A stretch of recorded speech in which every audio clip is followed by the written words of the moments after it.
I got a cool topic I think we could cover today, which is inbreeding, line breeding, debunking some of the myths, some of the flaws, the list goes on. So let's dig into it. All Uh right.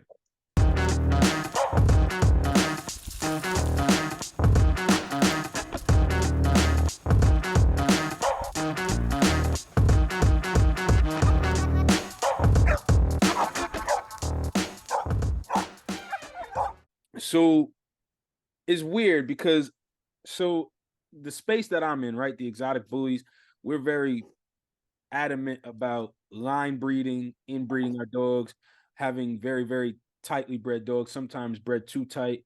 Where, like, for example, I've been looking into getting into this Borbal breed, and it's like super frowned upon. Like, they do not want you to line breed or inbreed at all. So I just figured maybe, you share what you thought as far as the line breeding, inbreeding, and I could share what I think. All right. Well, I think the first question people need to answer is what is a line breeding? What is an inbreeding? Yes. Because some people will consider half brother, half sister inbred. Some people will say that's line breeding. You know, I'm just doubling down on, anger management. So I'm taking two of his kids together. You see what I'm saying? So we have to define, I think, if we know what the base is, because even that, you can read this article and you'll get a different answer, and you can read this article and you'll get a total different answer. So I don't know what people would consider what is line breeding versus inbreeding, and where does the inbreeding or line breeding start to them. To me, half brother to half sister is not inbreeding. That's a good tight line breeding. If you read any articles, they'll tell you to do uncle to best niece. That's what they recommend. Um, it all depends on what you're trying to achieve. I think there's a lot of myths in regards to line breeding. I think people think that it's taboo, like it is a bad thing. Yeah. If it's a good thing, in my opinion, especially when you're talking about health. You know where the health is, and you use the health to your advantage. For an example, we'll just take hips, because obviously you've heard my conversations with you about hips. I bought two Chocolate Tri ABs because of their hip scores, like their mom and dad hip scores. That's the reason I bought the two puppies. And I'm going to take a kid out of both of them back to each other, so I can double down on the good hips. So those good hips will find themselves. Does that make sense? Yeah, I agree. I mean, So it's like blue eyes, you know. If this dog's parent has, for humans, I have blue eyes or bluish green eyes, none of my kids have them. yeah, Now, if my child has an offspring with someone who has blue eyes, they will produce blue eyes. yeah, You know what I mean? Or there's a higher likely that they can produce blue eyes. Does that make sense? yeah. I feel like, and what I'm finding is a lot of breeders, it's almost like pick a side. It's like you have to either be completely against line breeding and inbreeding, or you're completely for line breeding and inbreeding. There's no like in between. And I feel like as a breeder, that's our main objective, is to basically juggle that in between where you're line Oh, breeding and inbreeding, but you're getting those outcrosses in when needed to obviously, not breed too tight and box yourself into a corner. so I went to a breeding symposium, this was 20 years ago when they used to do them. And the guy in front of the class says a breeding program consists of at least 5 dogs. And I'm thinking to myself, okay, let me hear what this guy's got to say. Out of the 5 dogs, 3 of them have to be extremely closely related. Brother, sister, all 3 sisters, something like that. One of them has to be loosely related, cousin, second cousin, aunt, something like that. And then the fifth one has to be a dog that has the same phenotype as the other 4, but completely non-related. And then he You explained broke up. everything to us about. You broke up a little bit. Could you say those 5 again, real quick? Yeah, they told us that there should be 5 dogs. 3 of them should be very closely related, brother, sister, mom, daughter, something like that. And then one of them should be loosely related, uncle, first cousin, something like that. And then the last one should be one that's non-related, but has the same look phenotype that you're after. And he should be the dog you use to outcross to be able to keep him tight, though. And then he went on further and further to explain. Here, let me show you on a piece of paper. The big V and the little v of pedigrees. The big V and the little v. So the big V would be sire, dame, like that. And then this would be dame and sire. Sorry, y'all. I'm really just doing this right now. Yeah. So your big V would be the outside, and the little v would be your inside. And it, you know, he basically said that whatever you're trying to change, you put on one side, and then whatever you're trying to remain constant, you put on the outside. So I mean, that was the symposium. I mean, like I said, this is 20 years ago. Outside, I'm just trying to understand your take on it. So you're saying the outside is so like this. I'll give you an example. Anger management and his sister. Okay. They have to be. That's what you want the dogs to look like. That's where you keep them. Now the dogs on the inside, say you want more legs, say you want, you know, crazier heads, or say you want tighter skin or more muscle, you put that on the inside and you'll get it. Got you. That's what I mean. Oh, so you're saying like basically if I wanted like anger management with taller legs, I would breed him to his sister, but his sister, maybe her mother has taller legs. So even though the sister phenotype, his sister and him, they should look similar, right? Yeah. So you put in the center, because you have 4 dogs. When you're looking at a pedigree, you have anger management, and then whoever you bred anger management to. Mm-hmm. Then you have anger management sister and whoever you bred her to. So you have 4 dogs. Okay. So we'll anger management, and we'll call her therapist just because. And so the 2 dogs in the center of your 4 is where you would add whatever you want to add. So if you want more leg, you breed anger management to something with a little bit more leg, and then you breed his sister with something with a little bit more leg, and then you run it all back together. Got you. I understand. And you'll get your consistency in your look. Yeah. So the reason that is because anytime you're trying to change something, you have to double tap it. You can't just change. I mean, we're not talking about color here. You know what I mean? Even color though, like think about it. Blue. You want blue, you got to double tap it. You can't just say, I want a blue dog, breed to a blue dog, and magically have a litter of blue dogs. You need to carry 2 copies of blue to be able to get it. 100%. So again, if we look at this the outside, anger management's chocolate, right? He's a chocolate one you got. Say his sister is chocolate, but you want to make lilacs. So these 2 dogs have to be blue. Yep. So when you breed them 2 together, now you have anger management who carries chocolate, who is chocolate, and now the puppies carry blue and chocolate. Yep. So now when you breed these offspring together, you'll get lilacs. 100%. You see how it works? Yeah. No, so I agree. I tell everybody, this is what I tell people. When it comes to breeding dogs, every trait has to be double tapped. If not, it won't consistently produce it. You might be able to make it on your first shot. Say you breed anger management to a fucking pit bull, like Kobe bred pit bull. You're going to get some fucking leg. Yeah. But if you took that puppy, an offspring of that, and you bred it right back to anger management's sister, your leg is gone again. Yeah. Yeah. You'll lose it. So what was the purpose in adding it? Should have just bred anger management directly to his fucking sister. Yeah. You would have wasted, you wouldn't have had to waste 2 years of your life. Yep. I agree. Or for example, let's use the color thing as an example. Let's say you took your black dog and bred it to a blue dog and you got some blue puppies.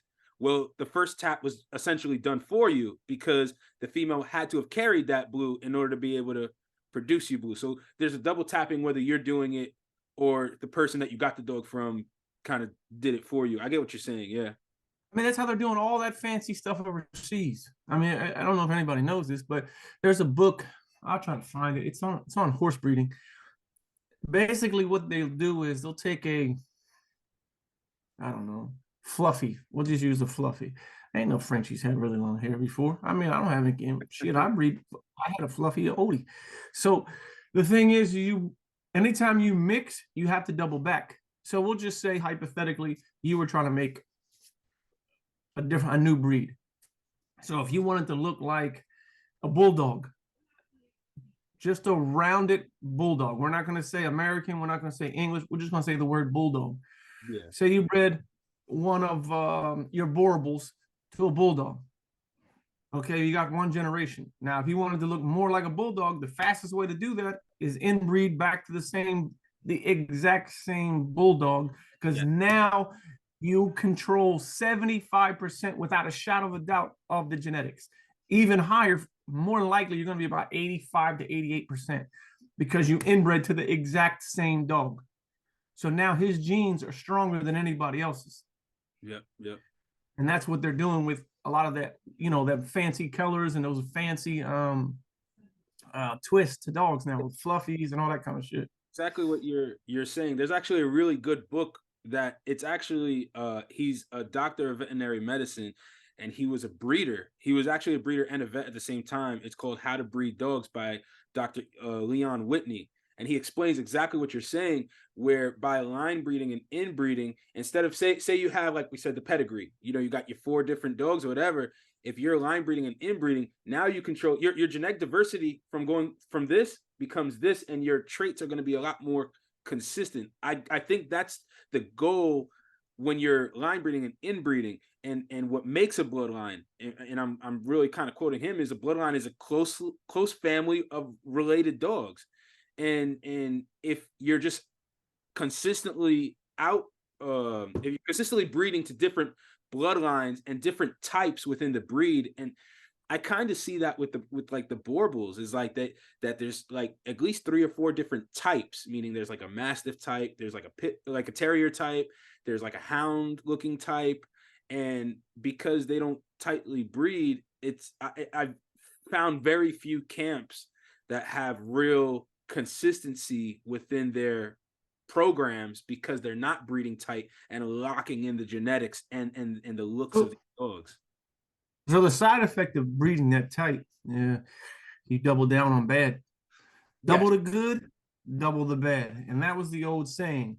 A lot of people would say, oh, I'm not going to do that because, a mutt is the healthiest dog in the world, is what they tell people.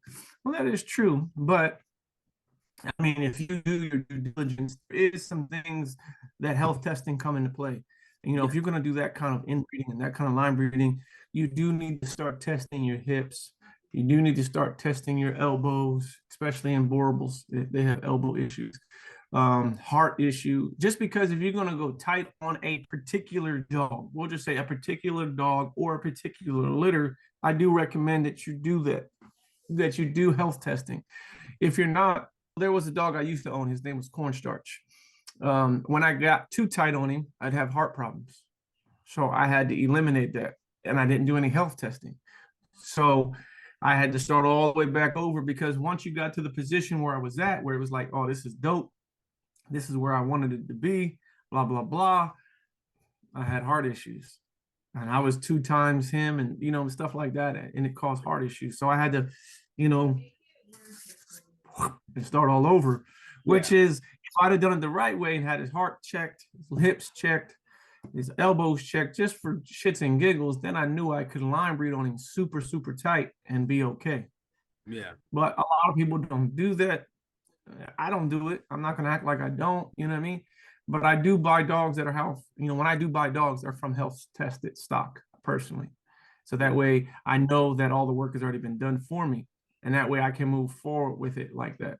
And I can inbreed and line breed on it. Yeah. And that's the other thing too, that I feel like if you're line breeding and inbreeding, yet again, people are so scared of, oh, I'm going to have all these health issues and things like that. But if you have bad stock, you will. Yeah. So the way I can explain it, I had to stuff that's already there. It's just, I had to learn this the hard way. Yeah. We'll take hips for an example. Well, just people. There's a certain thing in your family that almost all of you guys have. Mm-hmm. It is what it is. even with men, we'll just use men, male pattern baldness. Like you have a full head of hair. I mean, I actually do have a full head of hair, but um, it's the thing is like I don't have to worry about my son being bald by the time he's 6. You know what I mean? Because I have a full head of hair. My wife has a full head of hair, and that is a genetic thing. So, and if you go and have, say, my son or something, who's bald at 6, and he goes and has a kid with a woman who has thin hair, thick hair ain't going to come out of the woodworks. Yeah. So you've read that in, so you can't expect it to come out. The best way I can explain anything to somebody is look at everything like a recipe. Whatever you put in, you'll get out. Yeah. If you don't put it in, you won't get it out. Yep. That's the only way I can explain it. And I was just having a conversation with with another breeder today, and exactly with that line breeding and inbreeding, if you're worried about health problems, it means that those health problems, like you said, are already in your dogs if you line breed or inbreed. So if those problems aren't there, then like you said, you should be good. And us as breeders, it's our job to understand the bloodlines that we're working with, the good and the bad. So for me, like my blood, I've been working with it for a while now, so I know the good and the bad. I know that if I double up, like I'll give you an example. There was a blood that I was working with prior to the one that I have now, and every time I bred tight, I would get water puppies. Weirdest thing. Every time I bred tighter and tighter and tighter on the blood, I would get water puppies. And then that's where I learned my lesson. I'm like, you know what? Like every time. But when I did an outcross, no water puppies whatsoever. So on the same females.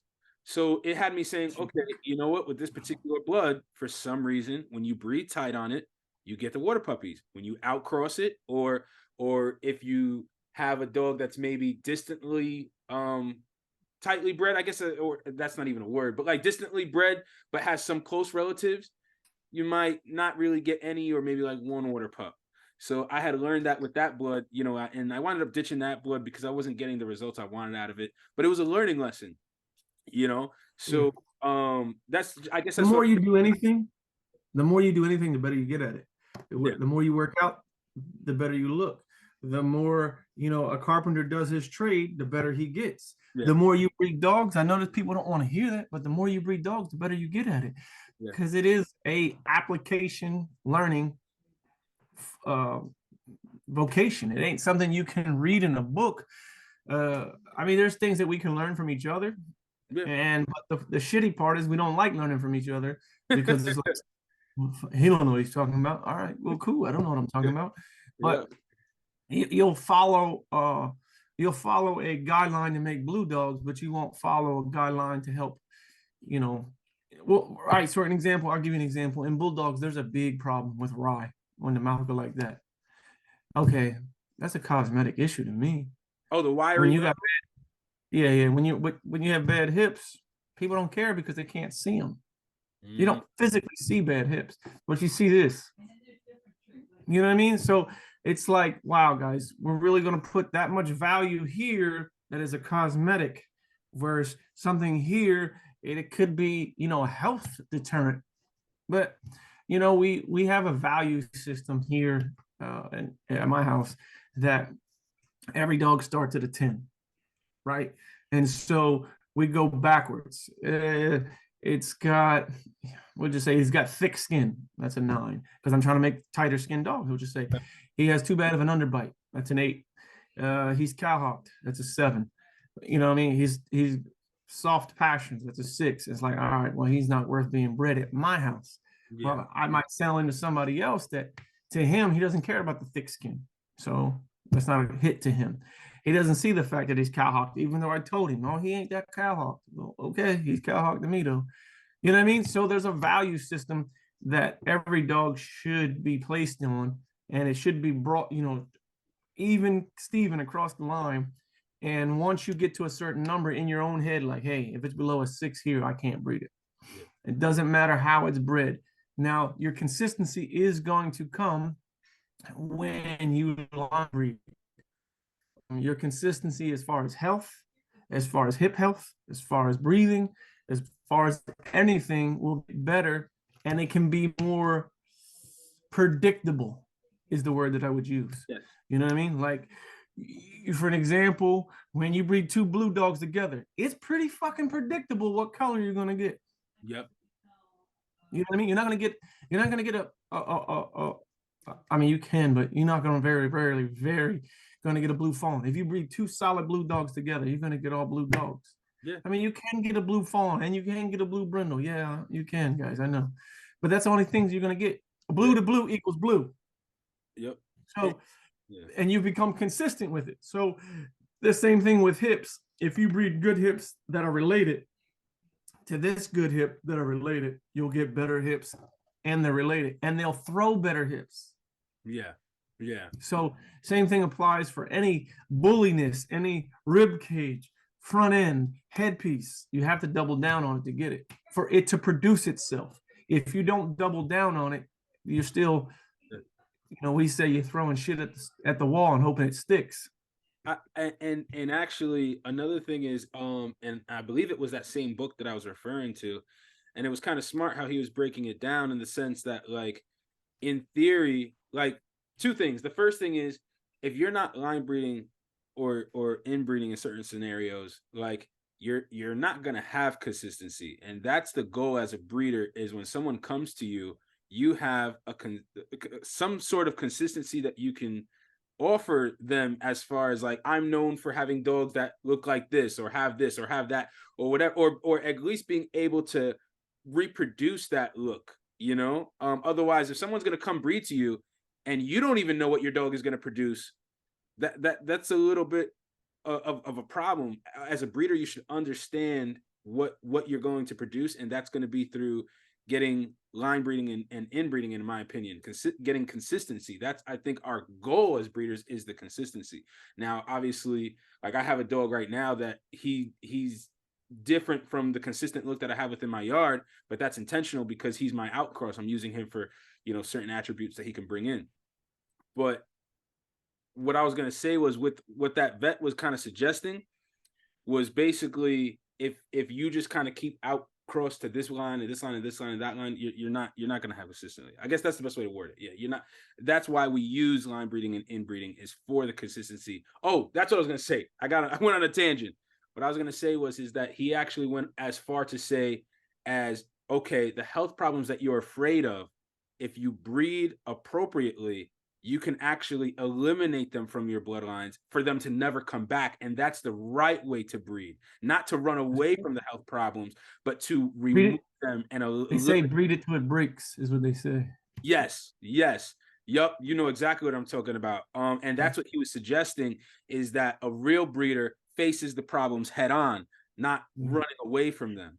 Yeah, some people will say breed it till it breaks means that you fucked up. No, breed it till it breaks, like it's gone. Yeah, that's what they meant by it. That's what they mean in that book. I've read that. I think I read that book. Mm-hmm. The other thing is what people don't understand. And here's the biggest thing I want people to understand. Everybody, one of the most famous people in the world, Michael Jordan. You obviously know who Michael Jordan is by your closet collection behind you. So, Michael Jordan has a brother. Does anybody know his name? No. Michael Jordan has a son. Does anybody give a shit other than he got caught stealing money? You know what I mean? So at the end of the day, like, just because you have Michael Jordan, one, doesn't mean that he has a brother. Two, doesn't mean that he can reproduce himself. You see what I'm saying? But then let's take I forget their last name, Kalas, whatever they know, the white boys from the Chiefs and the Eagles. The linemen and the tight. There's a show on HBO about them right now. Okay. They're two brothers, both of them in the NFL. That's good genetics. You see what I'm saying? Yeah. You have to look at, you have your one-offs like Michael Jordan. Yeah, he's an amazing dog. You know what I mean? He can't reproduce himself to say, I mean, you could breed him to the thickest, bulliest fucking dog in the world, and he can't make himself again. But then you got someone who's just average looking, you know what I mean? Like the dudes from the Eagles and the Chiefs, both of them Jones, both in the NFL, both of them got NFL contracts. There's consistency there. Those are the dogs you should use as a base, because the consistency's already been done for you. And a lot of people don't understand that. Like, I tell people, they'd be like, why do you like oceans so much? because he consistently can outproduce himself. He consistently produces what I like. So I'm going to run with him. Now I'm going to fix some of the things that I don't care about, and then as the generations go, I'm going to breed it till it breaks. So I fixed it. Yeah.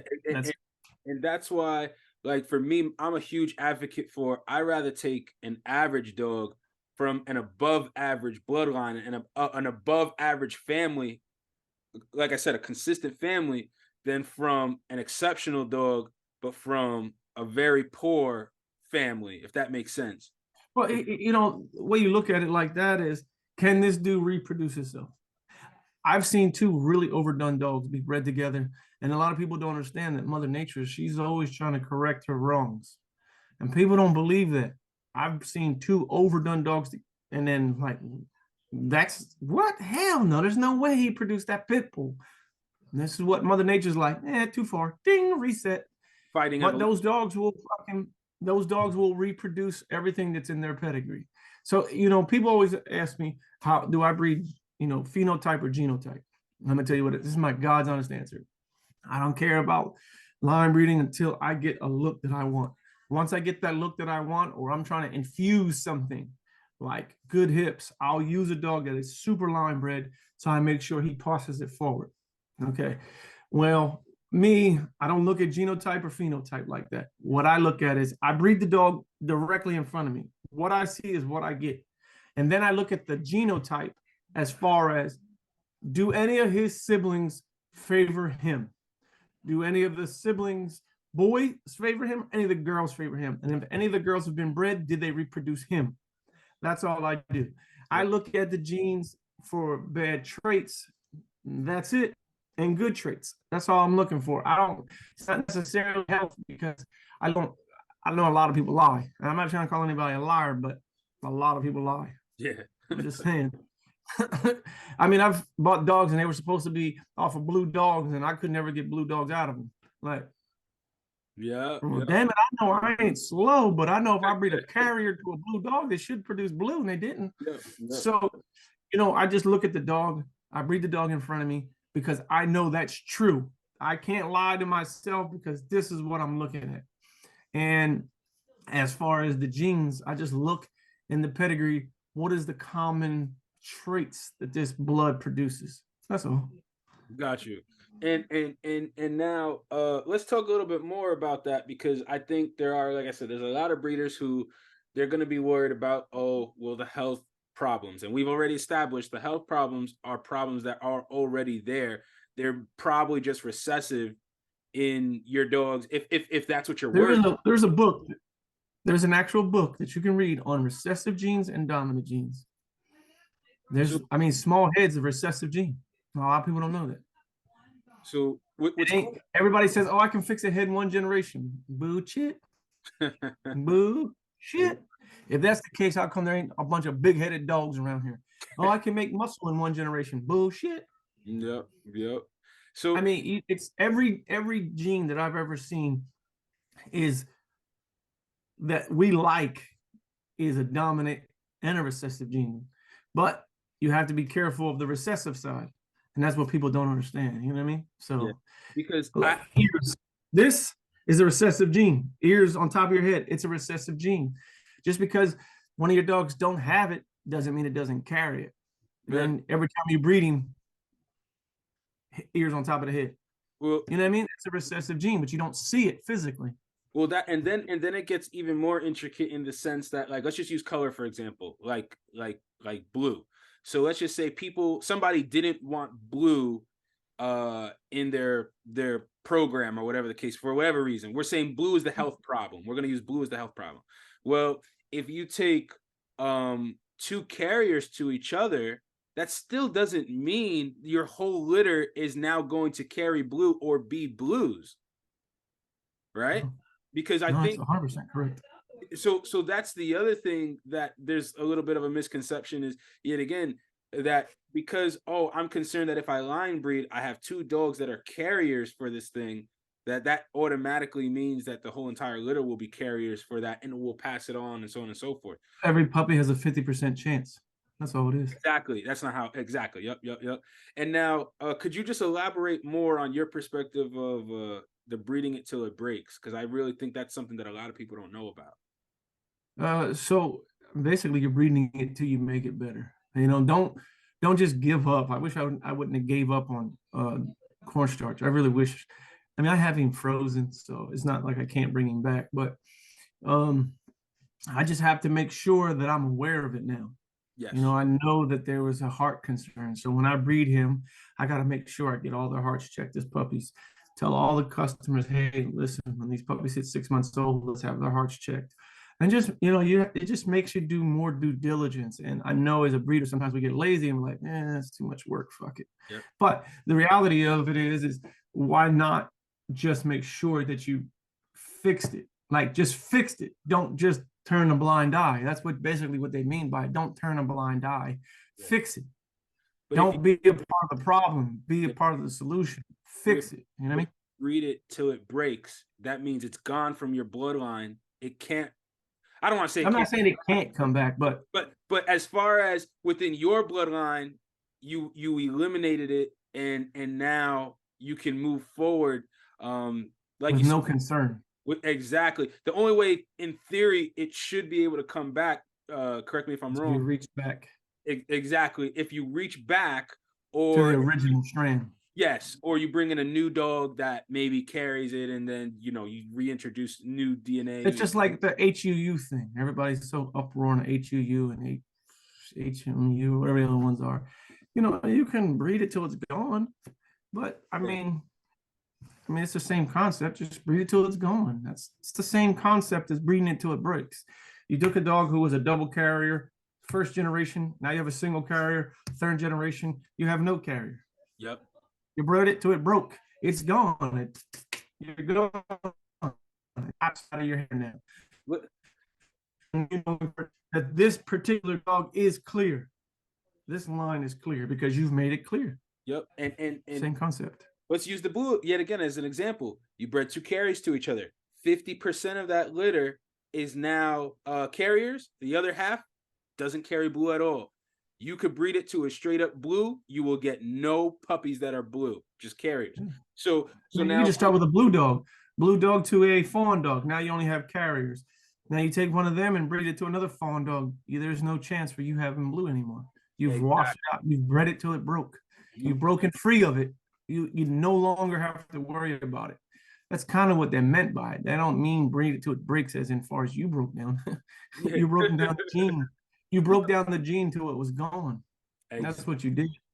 And a lot of people misunderstand it, I think. Yeah, exactly. And their first response is to run away from it. Oh, let me outcross so that I don't have to face this problem head on. I don't have to have puppies that have this problem head on. But once you that doesn't make any sense when you outcross for genes. You cut out, bro. You cut out. I said that doesn't make sense because you outcross, you introduce more genes. I agree. Yeah. I agree 100%. So then you have another whole. This is my wife. She's on the phone. She's on the internet. You good. She's with my kids, man. But yeah, I mean, that's what it really meant by it. I believe. I might be asshole wrong, but I believe that's what they meant by it.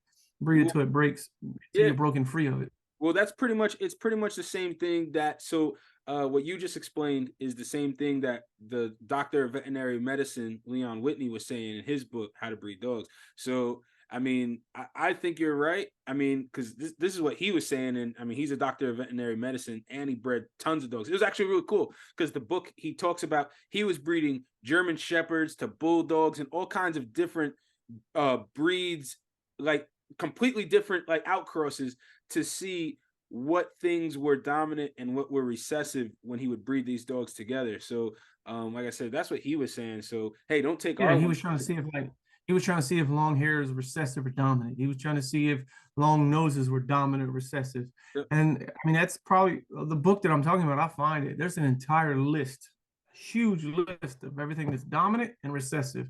And then there's some that are on both, like black. Blacks can be dominant or it can be recessive. It's one of the few things that are on both. So don't take our word for it. Go read. Like I said, I posted it before. I've posted it up a few times. I have the book here somewhere. I just don't know which one it's in. But it's a book that tells you there's an actual line straight down the line, recessive, dominant, and there's lists. Yeah. Long muzzle, long hair, big head, small head, ear position, colors. It's a list of everything that's dominant and recessive. So it's weird because people always say, my heads are small. Well, I bet you had small heads in there. So Yeah, exactly, 100%. So that's what I'm saying. So like I said, guys, don't just quote us. Check out the books that we're referring to, and do a little bit of research yourself. But like I said, this is just kind of the conclusion that I've come to, that he's come to, when it comes to our line breeding and inbreeding. And I just think it's another tool in our arsenal that we can use to produce. The goal is to produce the dogs that, you know, are in here externally, you know. So that's just another tool in the arsenal. So anyway, I think it was a good episode, man. Shit. I think we did pretty good. And so we got a crunch on time, so we got to sign off. But hey, we hope, as always, this information is helpful, useful. See you guys on the next episode. All right, guys. all right, peace. All right.